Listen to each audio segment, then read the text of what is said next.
परमात्मा की असीम और अनंत कृपा का अनुभव कर रहे हैं। आज देखिए, आज हम चतुर्थ दिवस में प्रवेश कर चुके हैं।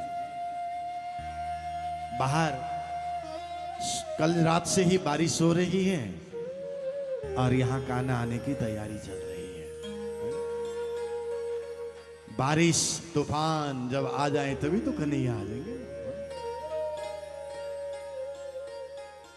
देखिए, श्रीमद् भागवत कथा अनंत है, आनंद है, अखंड है, अविनाशी है। व्यथा रुलाती है और कथा मिलाती है। संसार में संसारिक जीवों की अनेक व्यथाएं हैं, लेकिन कई ऐसी व्यथाएं भी होती हैं जिन व्यथाओं के कारण परमात्मा के साथ सानिध्य का अनुभव होने लग जाता है। तो किसी कवि ने कही हुई मुझे कविता याद आई, जिन व्यथाएं प्रेरणा दे उन व्यथाओं को दुलारो। कभी कभी जीवन में कोई कष्ट आता है ना, और उस कष्ट से हमें जीवन में कुछ सीखना चाहिए और उस कष्ट को दुलारना चाहिए, उससे नफरत नहीं करना है। क्योंकि जीवन में जब कष्ट आते हैं ना, तो जिंदगी में कुछ वो कष्ट भी कुछ सिखा करके ही जाता है।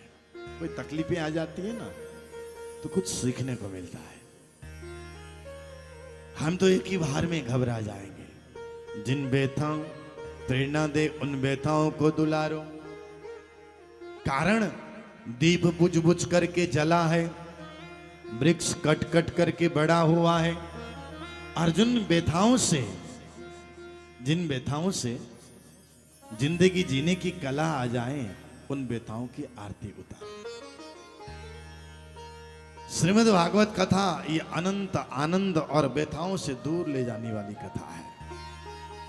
कल हम लोग सुन रहे थे, हर एक व्यथा, हर एक समस्याओं में हमेशा परमात्मा साथ होते हैं। उत्तरा रोती हुई आई, कृष्ण साथ थे। माता कुंती रोती हुई कहती हैं कि आप द्वारकाधीश द्वारका चले जाइए, जाते जाते जीवन में मुझे दुख दीजिए। लेकिन दुख नहीं दिया। कुछ समय के लिए हस्तिनापुर में रह गए। इसलिए विपदा संतु न सत्वत तत्र तत्र जगद गुरु भवतु दर्शनम यस्यात् अपुनर्भव दर्शन। जीवन में दुख इसलिए आता है, प्रारब्ध भी होता है, कुछ कर्म भी होता है, और कभी कभी जिंदगी में कुछ सिखाने के लिए भी दुख आता है। जिंदगी भर सुखी रहने वाले इंसान कभी भी सुख का अनुभव नहीं कर सकता। जिंदगी में सुख में जीने वाले कभी जिंदगी में तरक्की नहीं कर पाता। राधे राधे। अब मैं नाम बोलने वाला हूं, कौन बहने बातें कर रहे हैं। इसलिए जीवन में कभी कभी कोई तकलीफ आ जाए, दुख आ जाए ना, उन स्वामी जी ने क्या कहा वाणी में, जिन दुख मेरे प्यो मिले सो सुख देऊं रे बुलाए, और जिन सुख मेरे प्यो न मिले सो सुख देऊं रे जलाए। सारी दुनिया दिन रात और खून पसीने इकट्ठे करके जिस घर को बनाते हैं, स्वामी जी कहते हैं वाणी में, उस घर को तो मैं हंसते हंसते आग लगा देता हूं। क्योंकि मैंने दुख में परमात्मा को नजदीक का अनुभव किया है। एक बात बोलूं आपको, एक रहस्य सुनाऊंगा, सुनना है? बोलिए ना जी। ऐसे नहीं सुनाऊंगा, जोर से बोलना पड़ेगा। देखिए, उड़ती हुई पक्षियों का कोई भरोसा नहीं है। आज पक्षी जिस डाली में बैठे हैं ना, दूसरी डाली में दूसरे दिन जाकर के बैठ जाएंगे। आज मनुष्य जीवन में ये आत्मा मिली हुई, आत्मा तो सब में, लेकिन जो विवेक है ना, ये हर एक योनि में, हर एक जन्म में नहीं मिलता। इसलिए कौन से डाली में जाकर के ये आत्मा बैठ जाए, कौन से जन्म में। क्योंकि देखिए, जो सुख में साथ देते हैं उसे रिश्ते कहते हैं, और जो दुख में साथ देते हैं उसे फरिश्ते कहते हैं। इसलिए भाई, इसलिए थोड़ा सा फटाफट, बस बस, हाँ, जो बातें करेंगे इसीलिए शत्रु भी हो ना, अगर संकट में हो तो हमेशा उनका साथ देना चाहिए।